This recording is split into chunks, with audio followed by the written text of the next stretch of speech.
Assalamualaikum warahmatullahi wabarakatuh.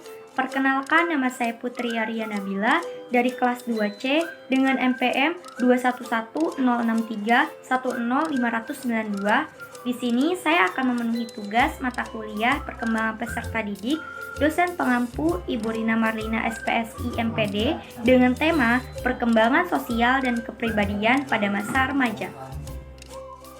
Hubungan interaksi sosial individu berkembang karena adanya dorongan rasa ingin tahu terhadap segala sesuatu yang ada di dunia sekitarnya dan juga merupakan suatu kebutuhan hidup. Hubungan sosial dimulai dari tingkat yang sederhana dan terbatas yang didasari oleh kebutuhan yang sederhana. Namun semakin dewasa dan bertambah umur, kebutuhan manusia menjadi kompleks dan dengan demikian tingkat hubungan sosial juga berkembang menjadi amat kompleks.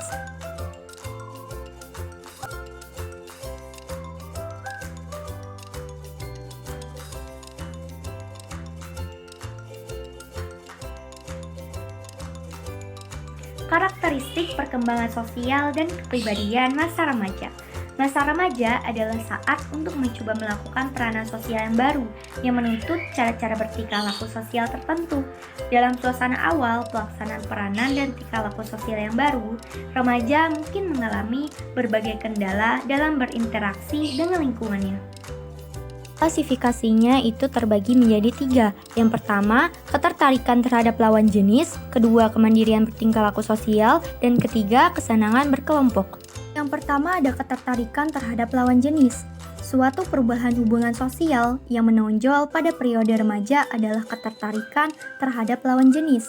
Remaja bangga kalau dirinya populer di antara teman sebayanya, terutama di antara lawan jenis. Remaja populer memiliki banyak teman dan penggemar di antara lawan jenisnya.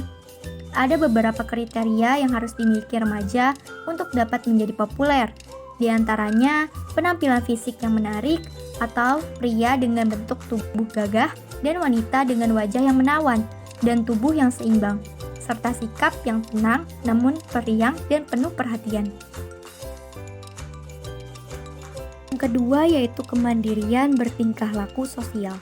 Remaja akan memilih dan menentukan sendiri dengan siapa dia akan berteman. Mereka tidak ingin orang lain turut campur, termasuk orang tuanya, dalam menentukan hubungan sosial mereka, khususnya dengan teman sebaya.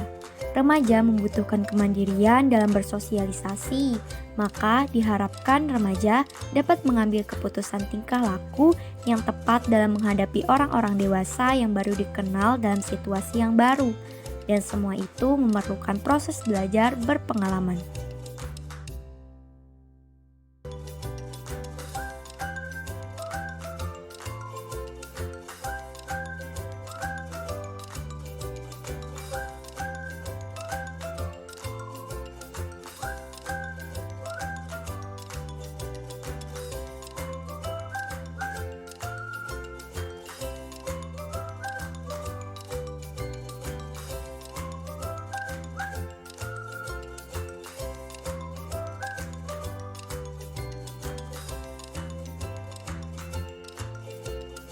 Terakhir, kesenangan berkelompok terbagi menjadi 5, yaitu kelompok teman dekat, kelompok teman kecil, kelompok teman besar, kelompok teman terorganisasi, serta kelompok teman geng.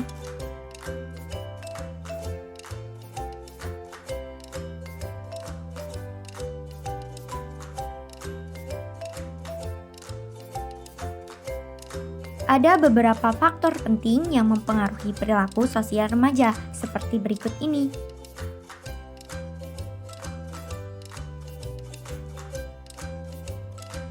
Yang pertama ada dari pengaruh orang tua.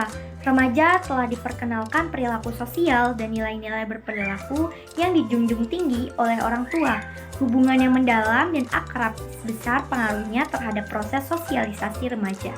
Oleh karena remaja ingin mandiri dan tidak ingin lagi banyak diatur, serta dituntut patuh oleh orang tua dalam kehidupan sosial.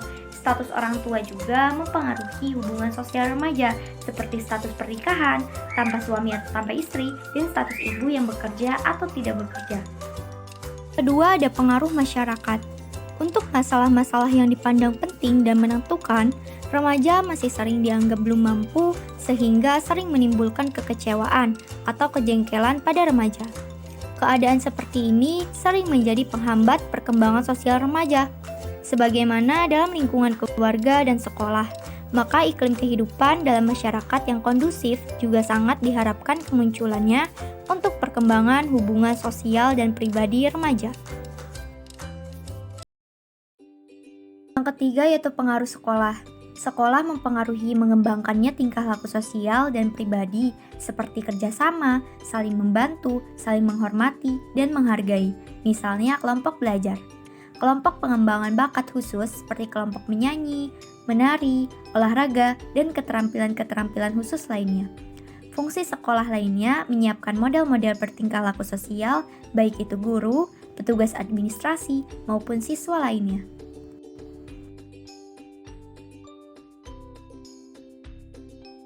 Yang terakhir yaitu ada pengaruh teman sebaya. Kelompok teman sebaya memungkinkan remaja belajar keterampilan sosial, mengembangkan minat yang sama, dan saling membantu dalam mengatasi kesulitan untuk mencapai kemandirian. Teman sebaya dijadikan tempat memperoleh sokongan dan penguatan dalam rangka melepaskan diri dari ketergantungan terhadap orang tua. Ada beberapa upaya dalam mengembangkan hubungan sosial kepribadian remaja dan implikasinya seperti sebagai berikut.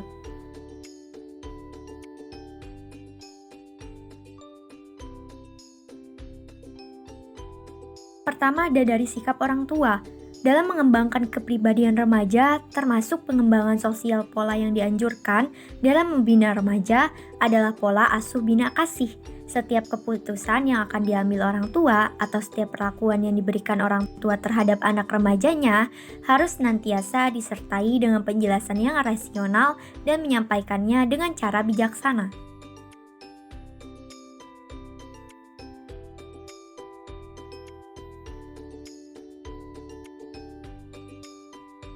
Yang kedua yaitu sikap guru. Seorang guru yang memiliki kompetensi pedagogik, kepribadian, sosial, dan profesional dan mengaplikasikannya dalam pembelajaran di sekolah akan menciptakan suasana pembelajaran yang kondusif sehingga terjadi interaksi antar guru, antar siswa, dan antar guru dan siswa yang akhirnya akan bermuara terjadinya hubungan sosial yang baik.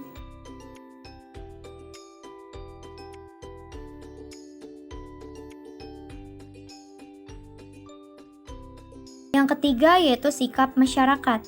Tugas utama masyarakat adalah menekan seminimal mungkin perilaku remaja yang negatif dan mengembangkan perilaku yang positif. Para pemimpin dalam masyarakat seperti organisasi, politik, agama, sosial, dan lainnya memikul tugas dan tanggung jawab dalam upaya mengembangkan hubungan sosial remaja agar tidak mengarah kepada hubungan sosial yang bersifat negatif dan destruktif.